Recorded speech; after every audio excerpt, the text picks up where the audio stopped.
Mbrëma dhe mirë se vini në War Report, do t'jeni me mua Sali Doçin për gjatë minutave në vijim, si çdo mbrëmje për të njohur në ekranin e ABC News me të gjitha zhvillimet kryesore sa i përket konflikteve më të nxehta globale. Në vijimsi të informacioneve të fundit që kemi raportuar për ngjarjen e ndodhur ditën e sotme, një zjarr i cili përfshiu fasadën e një pallati pranë farmacisë 10, do të kemi një komunikim të drejtë për drejtë në nisje të programit për të mësuar më shumë detajet minutës së fundit, kolegen ton Bleona Prengzaj.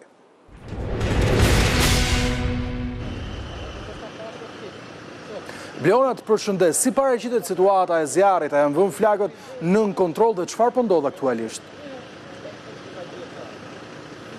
Të përshëndes Sali, pas gati 4 orë është situata këtu pranë farmacisë 10 pikërisht në kompleksin ku ne jemi aktualisht. Situata duket më e qetë, forcat zjarrfikse kanë arritur që të neutralizojnë të gjithë flakët e zjarrit, ndonse her pas here kemi reaktivizimin e tyre në disa nga apartamentet në të cilët zjarri ka deportuar në brendësi të saj. Me ndihmën e operatorit do të kemi mundësi të shikojmë edhe pamjet se si është situata në këto momente. Zjarri ka nisur pikërisht në orën 17 dhe tashmë për 4 orësh forcat zjarrfikse ndodhen në terren duke bërë të mundur edhe neutralizimin e flakëve, por edhe fikjen e tyre deri në këto momente. Siç mund ta shikojmë tashmë situata është më e qetë, ndonse kemi patur një numër të madh të forcave zjarrfikse të angazhuara pikërisht nga Tirana, Kamza dhe Vora, të cilën kanë bërë të mundur neutralizimin e flakëve, duke mos lënë kështu edhe përhapjen e tyre në pjesën tjetër të kompleksit. Përkatësisht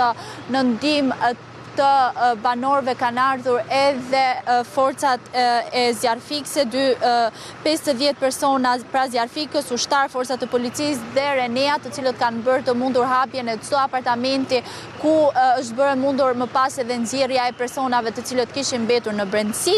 Deri në këtë moment raportohet për 11 persona të cilët po marrin trajtim në qendrën spitalore universitare Nën Tereza, kryesisht për shkak të asfiksisë. Deri në këtë moment kemi arritur që të mësojmë nga burime jo zyrtare se zjarri ka filluar në katin e parë në një biznes, pikërisht në një market, big market, por do t'jenë veprimet të mëtejshme të grupit hetimor të cilët do dalin në konkluzionin përfundimtar. Paraprakisht ashtu siç e thash, dyshohet që zjarri të ketë nisur në katin e parë dhe pikërisht në marketin Big Market. Ndërkohë tashmë situata duket më e qetësuar, të gjithë banorët janë evakuar nga banesat e tyre, personat të cilët kryesisht kanë probleme me asfiksin kanë marrë ndihmën e nevojshme, ndërkohë e gjithë situata është monitoruar edhe nga drejtori i përgjithshëm i policisë së shtetit, drejtori i forcave zjarrfikse, ministri i brendshëm Besfort Lamallari, të cilët më pas kanë vizituar edhe të gjithë personat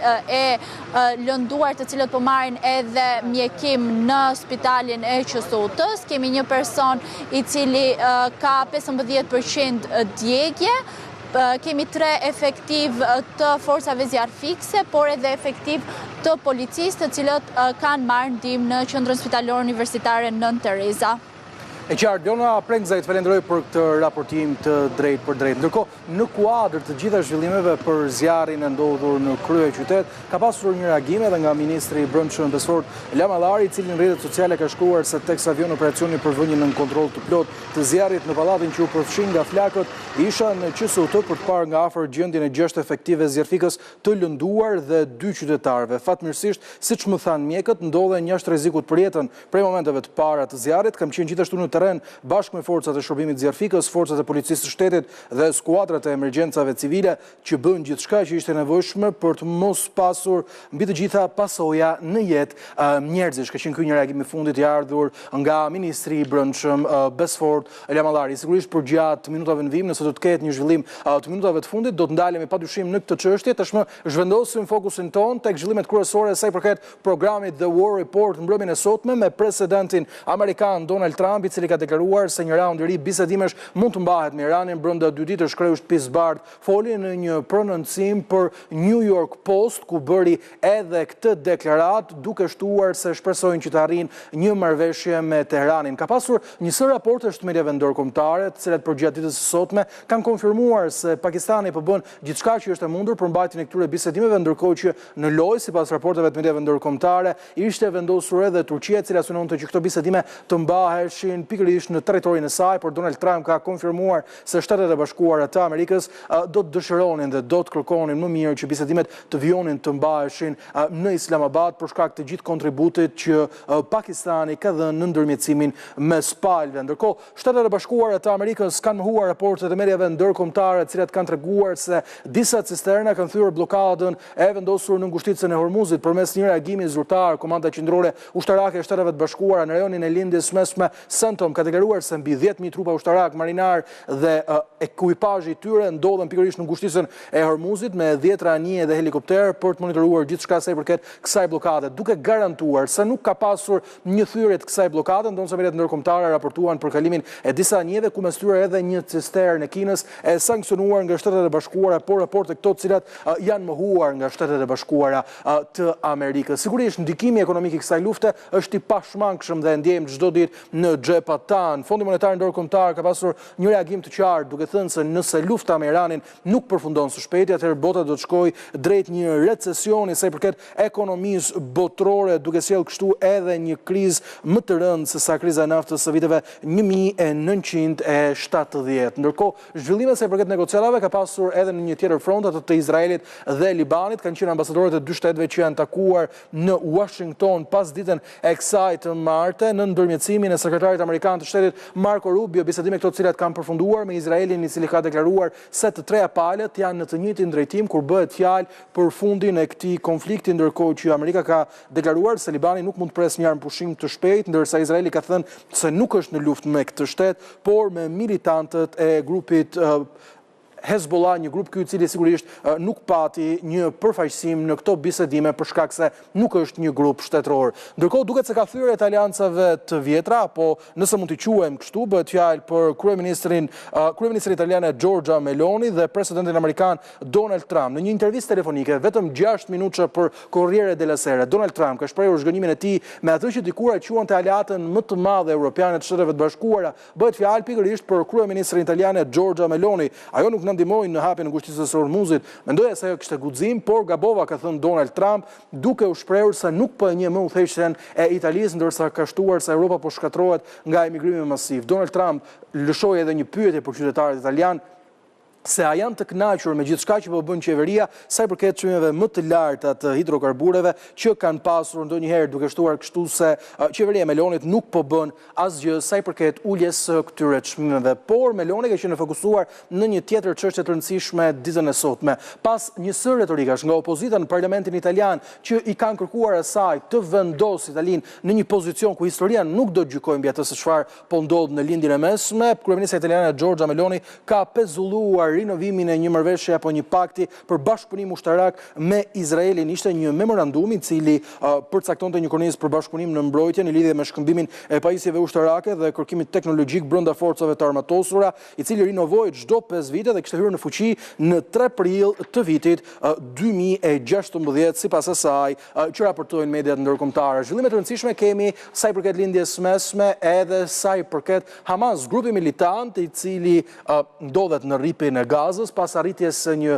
marrëveshje armëpushimi dhe fazave të rindërtimit Gazës për të pasur një paqe afatgjatë, ka deklaruar se nuk do të çarmatoset. Kjo është ajo çfarë raporton BBC duke cituar zyrtar të lartë palestinez. Një zyrtar i Hamas ka thënë se kërkesat e fazës së parë nuk janë përmbushur dhe ato përfshin një përfundim të rrjedhjeve ushtarake, rihapja e pikës së kalimit kufitar Rafah dhe të gjitha pikave të kalimit për individët, lejimi hyrjes së ndihmës mjaftueshme dhe mallrave tregtar, mundësimi i komunitetit kombëtar për administrimin e Gazës, rivendosja e energjisë elektrike, sjellja e makinerive të rënda për largimin e rrënojeve dhe riabilitimi i spitaleve dhe vënia në funksion e furrave të bukës dhe impianteve të ujit, të cilat sipas Hamas do duhet që të ishin vënë në funksion që në fazën e parë të marrëveshjes. Megjithatë, diçka e tillë ka hasur kundërshtime tashpra nga Izraeli, i cili e ka bërë të qartë se do t'i përmbahet marrëveshjes dhe sipas tyre marrëveshja e rindërtimit është një marrëveshje e cila hyn në fuqi në fazën e dytë pasi Hamas të ketë pranuar për të dorëzuar armët e tij. Shkojmë në tjera informacione, flasim tashmë për luftën në Europën lindore mes Ukrainës dhe Rusisë. Një zhvillim historik ushtarak duhet konsideruar ajo çfarë ka ndodhur nga ana e Ukrainës. Kievi zyrtar ka deklaruar se ka arritur të hedhë në mënyrë të pavarur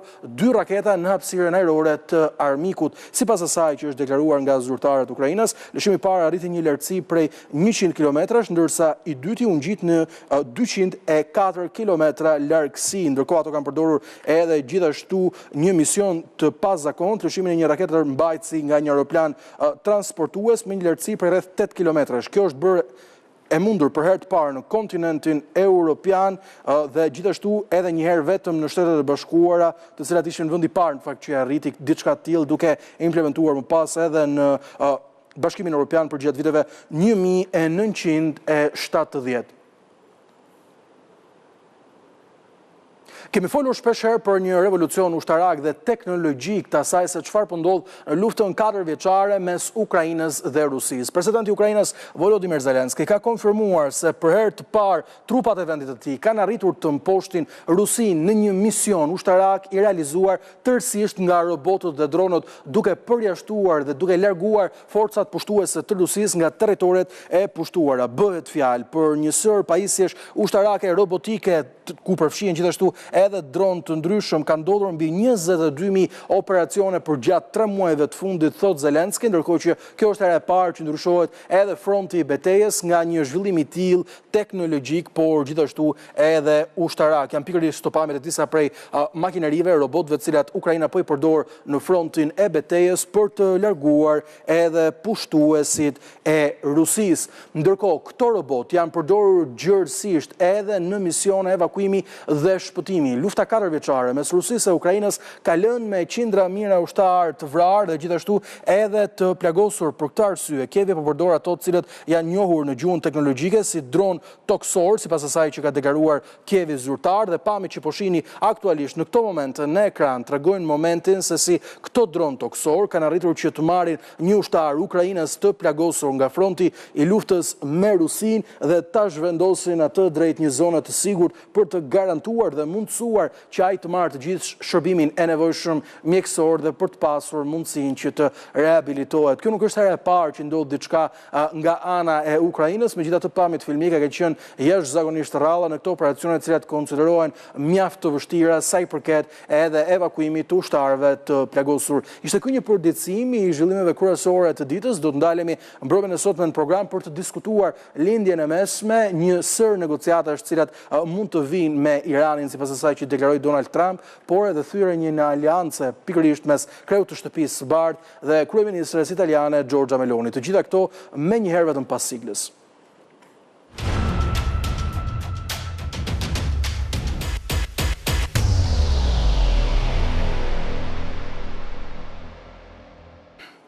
Më bashkohen mbrëmjen e sotme në program profesori asociuar i çështjeve të sigurisë, zoti Xhavi Çala. Zoti Çala, mirëmbrëma, kënaqësi ju kem program. Gjithashtu me mua në War Report mbrëmjen e sotme është edhe ekspert i marrëdhënieve ndërkombëtare, zoti Ledion Krisafi. Krisafi, mirëmbrëma, kënaqësi të kem në War Report. Një shans tjetër për negociata, thot Amerika. Donald Trump thot se mund të ketë bisedime të cilat do të riaktivizoheshin brenda 2 ditësh. New York Times raporton se ka pasur një përplasje për programin e pasurimit uraniumit. Amerika thot 20 vite, Irani një afat maksimal prej 5 vitesh. Çfarë pritet të sjellë një raund i ri negociatash? Nuk mendoj se mund të sjellë ndonjë gjë konkrete dhe raundi i dytë, sepse palët duket që janë shumë larg në çështjet për të cilat janë duke diskutuar në këto momente, pavarësisht asaj çka amerikanët dhe izraelitët kanë arritur ushtarakisht në gjatë bombardimeve ndaj Iranit, që kanë arritur jashtëzakonisht shumë, duhet thënë sigurisht, por nuk kanë arritur akoma në pikën ku mund ta bindin Iranin të heqë dorë nga programi i bërthamor në radhë parë, dhe ka qenë një pikë tjetër që ka përmendur zëvendës presidenti amerikan J.D. Vance, ka qenë limitimi, kufizimi i programit të raketave balistike. Pra të dyja çështjet janë jashtëzakonisht sensitive për Iranin, sepse sidomos nëse heq dorë nga pasurimi i uraniumit, e para, dhe nëse kufizon programin e vet të raketave balistike, Irani praktikisht nuk ka asgjë tjetër me të cilën mund të ushtrojë fuqinë e tij ose influencën e tij në lindje mese. Pra do ishte një lloj dorëzimi, një i pjesëshëm, le të themi, Iranit në këtë pikë. Dhe prandaj them që vështirë se mund të ketë një marrëveshje në këtë raund të dytë të negociata, sepse palët janë ende shumë larg me njëri tjetrin. Nëse blokada që ka bërë amerikanët i ngushticës së Hormuzit, që praktikisht është blokadë blokadës në një farë mënyrë, mund të ketë një farë suksesi, por duhet parë, është ende në fillim, duhet parë në ditët në vazhdim se sa sukses do ketë, në idenë që mund ta dobësojë edhe më shumë shtetin iranian nga pamja financiare dhe ekonomike. Kjo mund të ketë një farë ndikimi tek iranianët për të bindur deri diku që të heqin dorë nga çështjet të cilat janë në tavolinë për momentin. Por një udhëheqje e tillë vështirë se mund të heqë dorë, sepse kjo udhëheqje iraniane, pavarësisht se Donald Trump thotë që udhëheqja ka ndryshuar, por në thelb nuk ka ndryshuar gjë. Kjo udhëheqje iraniane është e njëjta udhëheqje që ka drejtuar Iranin në 45 vjet e fundit. Pra, të heqin dorë nga çështjet që janë më thelbësore, më kryesore për Iranin është pak e vështirë. Pra, nëse do vinte një udhëheqje e re vërtet iraniane, ajo po mund të ishte dorë, mund të arrinte një marrëveshje me amerikanët, por që kjo udhëheqje të heqë dorë nga pasurimi uraniumit, të heqë dorë nga raketat balistike, më duket e pamundur të ndodhë nëse nuk arrihen në pikën që të detyrohen të dorëzohen ose të jenë në gjendje më të vështirë të mundshme financiare ekonomike të Iranit. Kështu që jemi ende herët për të parë efektet e blokadës së Donald Trump, të çfarë ndikimi do kenë në tavolinë në marrëdhënie në negociatat me Iranin. Te edhe qartë. Ndërkohë, profesor Shala ka pasur një sër raportime shpejteve ndërkombëtare për disa cisterne të cilat kanë provokuar me kalim në ngushticës së Hormuzit, Corriere della Sera, BBC, por edhe Telegraph kanë sjellë shembuj dhe harta grafike të një cisterne kineze e cila ka arritur të bëjë një trajektore në formë uje dhe të rikthehet sërish brenda ngushticës së Hormuzit. Një provokim ky ndaj Donald Trump dhe Shtetet Bashkuara të Amerikës nga ana e Kinës, e cila rikujtojmë se sot mirëpriti edhe ministrin e jashtëm rus Sergej Lavrov. Dhe është ky një sfidim i qartë i asaj çfarë po bën Amerika nga aleatë të tjerë të Iranit, përfshirë këtu Rusin, Kinën, por gjithashtu edhe vendet të tjera. Unë nuk mendoj që mund të jetë lejuar ose mund të ketë kaluar pa dijenin amerikane. U fol disa agjenci lajmesh kanë thënë që kanë qenë 2 cisterna kineze që kanë kaluar, por që janë furnizuar në Emiratet e Bashkuara Arabe. Pra janë brenda kufive të përcaktuara nga bllokuesit, pra nga Shtetet Bashkuara të Amerikës. Dhe këtu ka një përzierje informacione se nuk po di cili është i saktë, po në një njoftim një agjencie serioze që gjykoi thoshte që janë 2 anije të 2 tankera më saktë, i jepte edhe me emra 2 tankera të cilët janë furnizuar në Emiratet e Bashkuara Arabe. Kina, unë nuk mendoj që Kina synon për plasje.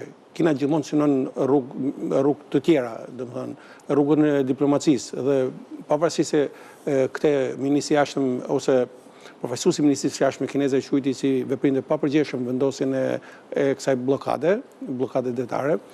Përsëri ata do përpiqen të gjejnë mekanizma të tjerë për të mos u përplasur direkt. Pra, po ta shohësh kjo këmbgulja amerikane nëpërmjet blokadës arrin që ta dëmtoj shumë Iranin, nëse kjo blokadë do jetë e suksesshme. Si do ta dëmtoj? 45% të ardhuara të buxhetit të Iranit vijnë nga shkëmbimet, nga blerja e naftës, më saktë nga blerja e naftës nga ana e Kinës, ndërkohë që Kina merr vetëm 8% të naftës së saj totale, kërkesës për naftë merr nga Irani. Kështu që Kina ka mundësi të gjejë edhe burime të tjera.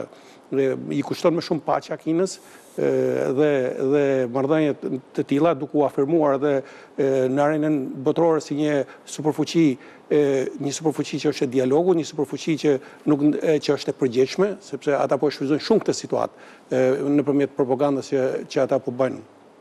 Nëse do të kthehemi pak anës së blokadës, fakti që po bëhet një blokadë detare, blokada detare herë sipas të drejtës ndërkombëtare është shpallje lufte, por meqense këta ishin në luftë, kjo është një nivel më poshtë se sa lufta, domethënë se këta nuk këta filluan luftën, tashmë kanë kaluar në blokadë dhe tregon që presidenti Trump është shumë i vendosur, por efektet blokade nuk i jep. Se duhet sikur gjërat po vinë me radhë, nga ajrit tek detit dhe më pas. Edhe tek zgjatja kohore, efektet blokada nuk i jep menjëherë. Kështu që më sa duket këta parashikojnë një zgjatje të afateve Pra, ky është një mekanizëm shumë interesant për dal nga Shtetet Bashkuara, patën një mundësi për dal nga situata ku ishin futur. Pra një mënyrë dalje që i mungon dhe tashme. Dhe unë nuk e besoj se edhe Shtetet Bashkuara të Amerikës, edhe Irani të dy palë ju duhet armëpushimi. Ata mund të takohen, bët fjalë për tejtën, është folë ose për fund javë që në diel, edhe nëse nuk arrin diçka tjetër, do arrin zjatin e armëpushimit. Kjo është konkluzioni. Kurse pastaj në aspektin e shkëmbimeve, më sa duket Irani tashmë e njeh veten më të fortë në aspektin derisa i shpëtoi destabilizimit, derisa i shpëtoi kaosit që nga fillimet e duhet të ka edhe një tërheqje nga Shtetet e Bashkuara sa i përket çështjes së regjimit. Flasin për një Donald Trump i cili kërkon me çdo kusht një marrëveshje për çështjen e uraniumit. U diskutua se në Pakistan kishte arritur të bëjë le të themi një lloj kompromisi edhe për çështjen e raketave dhe sistemit të këtyre raketave, pra shkosa trajtohet çështja e parë e cila është pasurimi i uraniumit, profesor. Faktikisht ne kemi diskutuar edhe këtu në studio sali që Irani është më gati të sakrifikojë të cilën e përdor si levë, e përdor si kusht për negociata programin bërtamor, se sa të sakrifikojë programin raketor. Programi raketor është një nga shtyllat e sigurisë kombëtare të Iranit dhe është një nga shtyllat e luftës asimetrike që përdorin ata, dhe është një nga shtyllat që e bën të mundur që Irani të ushtojnë ndikimin rajonal. Kështu që në asnjë lloj rrethane ata janë gati në këndvështrimin tim të bëjnë lëshimin e programin bërtamor, vetëm të mos ceket programi raketor. Po fakti që do takohen përsëri është një diçka mirë, domethënë është krahas presioneve, po e quajmë presion të madh, këtë gati në nivelin e luftës bllokadës, sepse në moment të caktuar mund të ndodhin incidente dhe raste të tilla pastaj mund të shpërthejnë në goditje. Pra, palët mund të rifillojnë përsëri aty ku ishin. Por në këndvështrimin tim është të dy palët janë të interesuara për të vazhdimin e armëpushimit, sepse ju jep mundësi të dyjave që të rikuperohen, por sidomos për Shtetet Bashkuara të Amerikës ka një shans që të ketë një mundësi tërheqje në këtë formë, por pa realizuar ato që synuan. Ju thatë që nuk po diskutojnë më rënien e regjimit. Faktikisht presidenti Trump edhe para se fillonte sulmet e ka patur këtë, domethënë ofronte opsionin që edhe rënien e regjimit ishte si opsion për lëshime. Pra ne mos jemi të ndërsuar për rënien e regjimit, por na intereson të arrihet kjo marrëveshje. Edhe tashmë ata nuk kanë mundësi të ndikojnë në rënien e regjimit. Rënien e regjimit do kërkojë një kohë gjatë, do kërkoj që një reorganizim brenda Iranit, do kërkoj ngritjen e popullit, gjë që në këto kushte është luks ta kërkosh. Të jetë qartë. Ndërkohë, Ledion, the pak më parë se nuk pritet të sjellin asgjë pozitive negociatat. Kemi parë një marrje zvartë kërkesave të palëve me asnjërin prej tyre e cila le të themi nuk tregon gatishmërinë për tu tërhequr. Ndërkohë kemi një Hormuz bllokuar për më shumë se 24 orësh. Sa janë gjasat që të ketë një shpërthim apo një sulm ndaj njëve amerikanë? Apo mendon se nuk ka asnjë lloj kapaciteti tashmë Irani që të kryejë një sulm të tillë dhe të rimarrë këtë ngushticë? Vetëm gjë që mund të bëjë Irani në këtë pikë është të godasë, të përpiqet të godasë njëtë amerikanë me dronë. Mos gaboj dje ka pasur përpjekje të tillë ndaj një prej destroyerëve amerikanë, cili droni u shkatrua në ajër. Nëse Irani do të godiste me raketa, le të themi, anijet amerikanit për bllokojnë ngushticën e Hormuzit, kjo thjesht do e përkeqësonte situatën e Iranit, që duhet kuptuar që në gjithë situatë Irani është në pozitën e vështirë, si thuhet, në pozitën më të vështirë të mundshëm. Sigurisht amerikanët po mundojnë të gjejnë një rrugë dalje, po ata janë në epërsinë të gjithë situatës, sepse mjet goditjeve nga ajri e dërmuan Irani, pavarësisht se nuk arrin do ta mundin, por e dërmuan, e shkatruan një pjesë të madhe të kapaciteteve ushtarake industriale të tjerë të Iranit. Kështu që Irani në këtë pikë ka për qëllim të dalë nga gjithë këtë situatë dhe negociatat që po bën ose që supozohet bën Pakistani shërbejnë më shumë Iranit se sa amerikanëve. Pra nuk ka asnjë qëllim Irani në këtë pikë që të godasë anijet amerikane dhe të bëjë më keq situatën në cilën ndodhet. Le të japim një tjetër tezë pa dashur të ndërpres. Ti thua i shërbejnë Iranit në këtë moment të kurrë. Ndërkohë, një sër midis ndërkombëtare bën një analizë të qartë. Shtetet e Bashkuara mund ta kenë fituar këtë luftë në aspektin ushtarak, por ka një humbje të qartë në aspektin strategjik. Nuk ka një marrëveshje ende me Teheranin, kemi një Hormuz i cili është i bllokuar dhe ka një ndikim direkt në ekonominë globale, por edhe një kosto të lartë politike për Donald Trump. Sipas gjykimit tënd, a është kjo një humbje në aspektin strategjik për Shtetet e Bashkuara me mosarritjen e një marrëveshje dhe një ndalim sporadik të luftimeve i cili mund të rikthehet sigurisht në situatën ku ishte, me Washingtonin që thotë se i ka të gjitha kapacitetet? Një mund ta quajmë humbje të pjeshme strategjike të Shtetit Bashkuar, sepse qëllimi kryesor që në thelb ai ishte rrëzimi i regjimit nuk ka arritur, por kapaciteti i Iranit për projektuar fuqi dhe ndikim lindje e mesme është dobësuar në mënyrë të jashtëzakonshme. Pra nuk ishte një lloj siç ishte në fillim të luftës edhe në këtë moment. Dhe aq më tepër që jo vetëm kaq, por kapacitetet ushtarake, industriale të tjera të Iranit janë shkantuar në mënyrë të jashtëzakonshme dhe do të duhen paktën disa vite për të rimëkëmbur. Donald Trump mund ta mbyllë luftën këtu ku ndodhet sot, le të themi mund ta mbyllë nesër luftën dhe pas 6 muaj mund ta fillojë prapë luftën. Por pas 6 muaj Irani do jetë prapë i dobët, ndërsa Shtetet Bashkuara do jenë të fuqishme. Pra pozicioni i vështirë në këtë pikë është ai i Iranit. Atyre ju interesojnë më shumë negociatat sepse kanë përshtypjen në radhë parë është një elitë drejtuese e Iranit që ishte në presion që mund të vritej nga momenti në moment nga Izraeli. Në këtë mënyrë kanë fituar një lloj imuniteti që mbeten gjallë. Tjetra është që jep mundësinë për të rimëkëmbur qoftë ekonomikisht, financiarisht për të rindërtuar çfarë mund të rindërtojnë.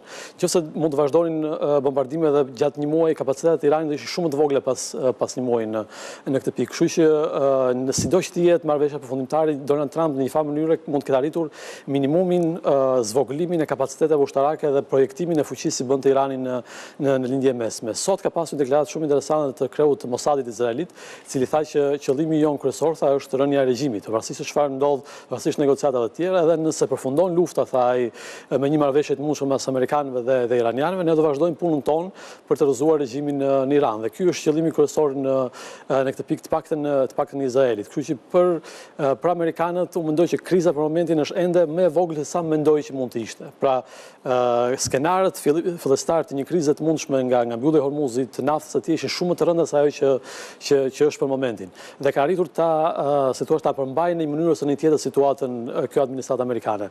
Nëse do lufta do vazhdonte me disa muaj në vazhdim, sigurisht që kjo mund ta përkeqësonte si situatë edhe pozitën amerikane, por Donald Trump u mendoj që ka luksin të marrë dhe një gjysmë marrëveshje në këtë pikë. Pa minimumi mund të marrë heqjen dorë nga programi bërthamor dhe thotë që unë një synim të rëndësishëm e arrita në këtë pikë. Kështu që është më afër qëllimeve sigurisht është Donald Trump sa Irani. Irani është i dërmuar në thuajse në të gjitha drejtimet. E qartë, por ndërkohë nga ana tjetër ka pasur një thyrje të rëndësishme të aleancave të Donald Trump. Ai thot me NATO-n, por së fundi u zbulua se edhe me ato të cilët i kanë konsideruar si partnerët e tij më të ngushtë brenda Evropës. Po flas për Giorgia Meloni, do të kemi mundësinë që vetëm pas publicitetit të ndalemi për të diskutuar për këtë krisje të kësaj marrëdhënie, por gjithashtu edhe për një vendim të Italisë për të mos miratuar një pakt për bashkëpunim ushtarak me Tel Avivin. Të gjitha këto menjëherë vetëm pas shkëputjes.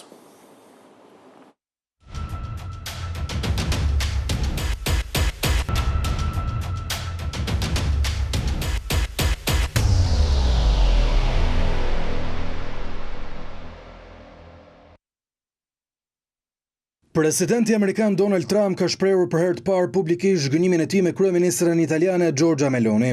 Në një intervistë telefonike për Corriere della Sera, e cila zgjati vetëm 6 minuta, Trump, i cili më parë kishte quajtur Meloni një mike dhe aleate të madhe, tha se kryeministra italiane nuk ishte më ajo që kishte njohur. Kreu i shtëpisë së bardhë tha se Italia nuk ka zgjedhur të ndihmojë në hapjen e ngushticës së Hormuzit dhe për këtë arsye paguan çmime të larta të energjisë dhe karburanteve.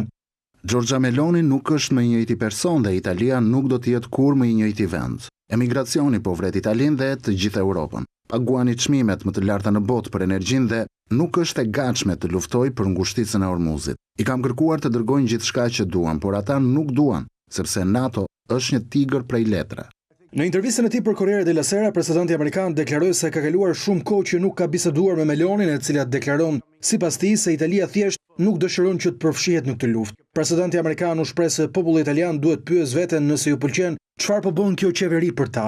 Kreu i shtëpisë së bardhë sulmoi sërish papën, duke thënë se ai nuk kupton kërcënimin bërthamor që paraqitet nga Irani dhe as faktin se regjimi atje vrau vitin e shkuar mbi 40.000 protestues. Trump kritikoi edhe Melonin, e cila kishte deklaruar se deklaratat e presidentit amerikan ishin të papranueshme për papën, duke thënë se me sa duket kryeministres italiane nuk e intereson që Irani mund të ketë një armë bërthamore që mund të hedhë në erë Italinë në 2 minuta. Trump foli në intervistën e tij për mediat italiane edhe për humbjen e Viktor Orban në zgjedhjet parlamentare të Hungarisë, duke thënë se Orban ishte një mik i tij dhe se ai nuk kishte lejuar emigrantët që të merrnin kontrollin e vendit të tij.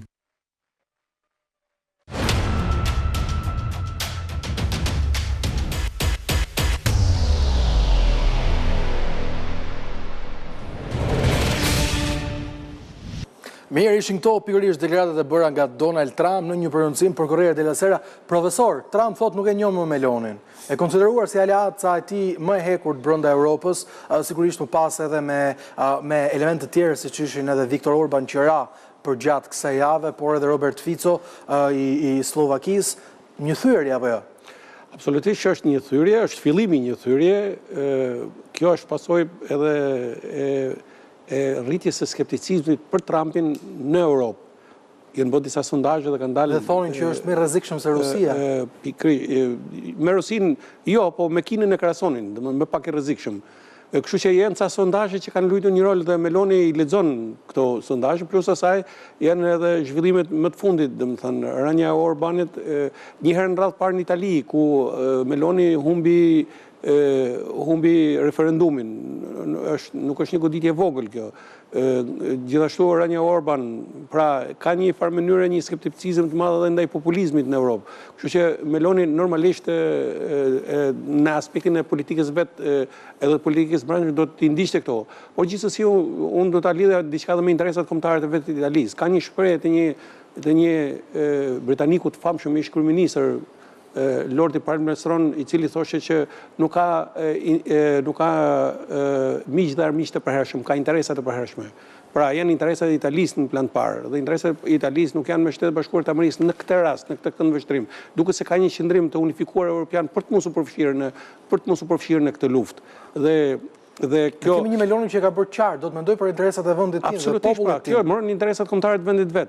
Po nuk do shohim pastaj nga ana e Trumpit. Trumpi është mjeshtër i komunikimit, është mjeshtër i presionit. Të njëjtën gjë bëri edhe me ai duket ka një do të arrijë një synim edhe kërkon diçka një lëshim edhe nga Meloni, siç kërkoi edhe nga kryeministri britanik.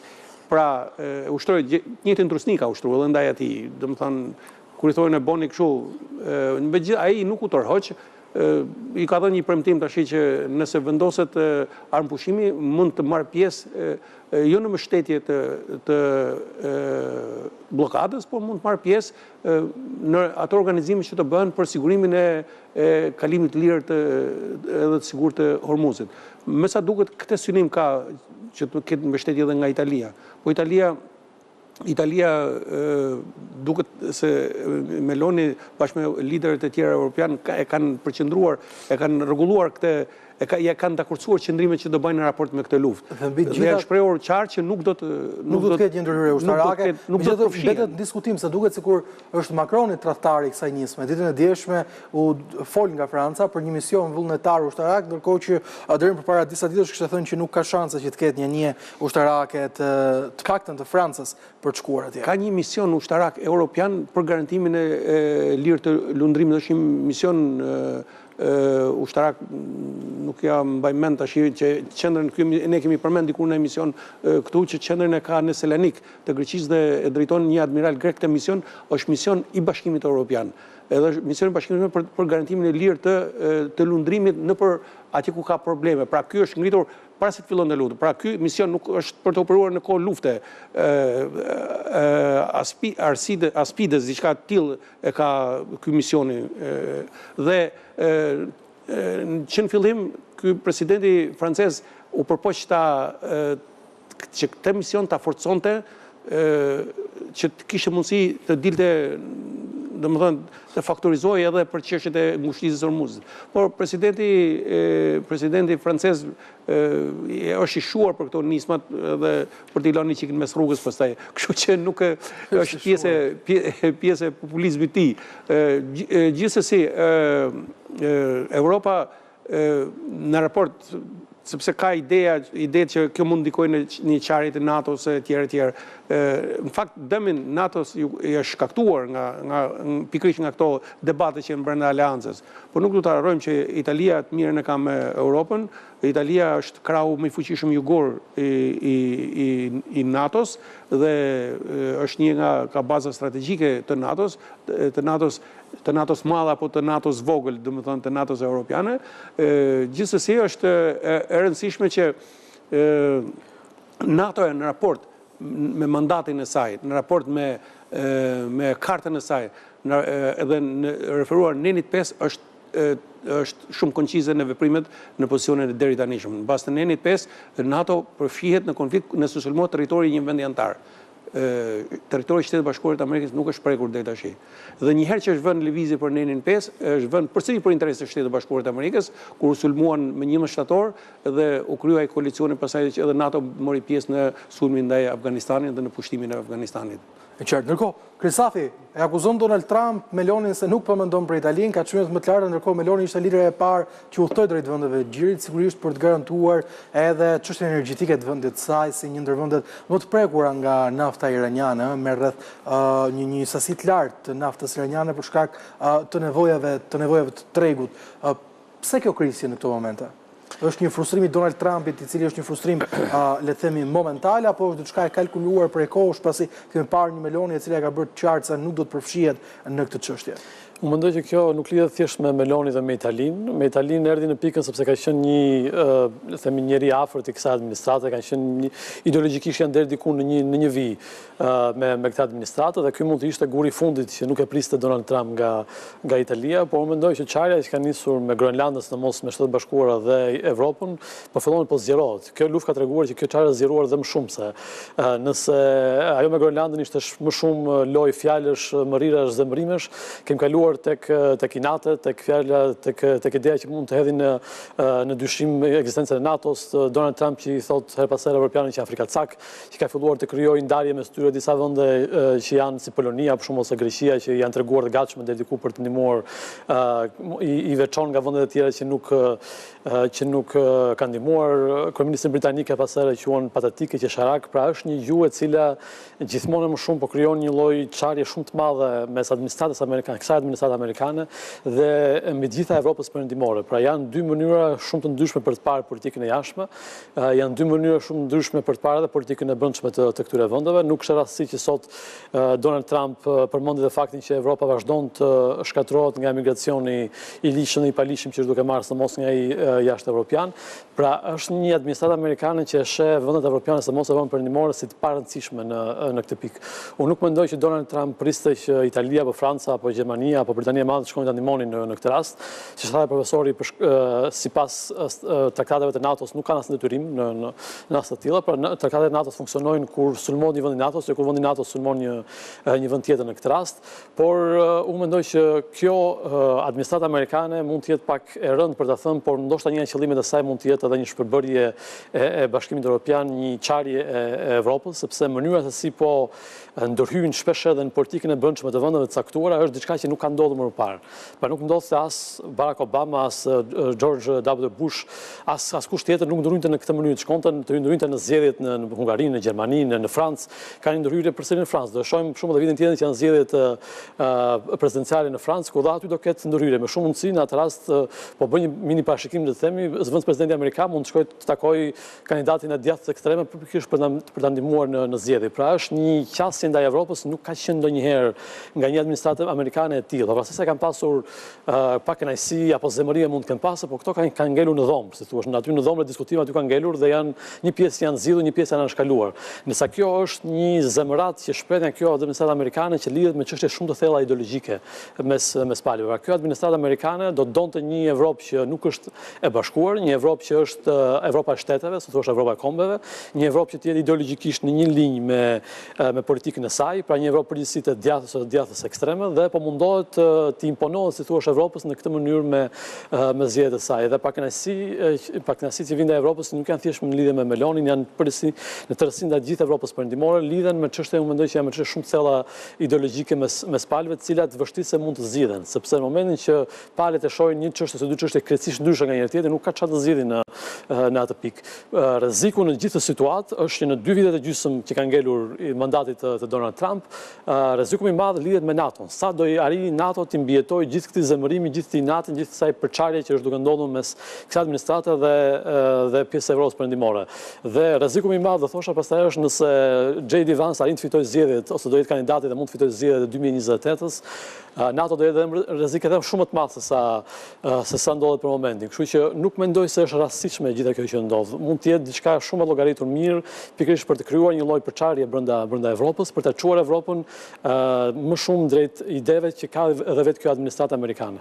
Qartë, ndërkohë, duket se ka një ndryshim të qasjes së Italisë, profesor Shala, ka pasur një pezullim të rinovimit të marrëveshjes për bashkëpunimin ushtarak mes Romës dhe Tel Avivit zyrtar nga qeveria e Melonit ditën e sotme. Është raportuar nga mediat italiane se erdhi si pasojë e presionit të opozitës, pati një fjalim të një ligjvendësi vetëm një ditë më parë, i cili i thoshte Melonit në parlament: a je ndërgjegjshme se çfarë po bën dhe kë po mbështet, kur shohim atë çfarë po ndodh në lindjen e mesme, kur kemi parë atë çfarë ka ndodhur në Gaza, kur po shohim atë çfarë po ndodh në Liban aktualisht me sulmin e javës së shkuar, i cili la më shumë se 300 persona të vrarë. Pse ky ndryshim në kursin e Romës?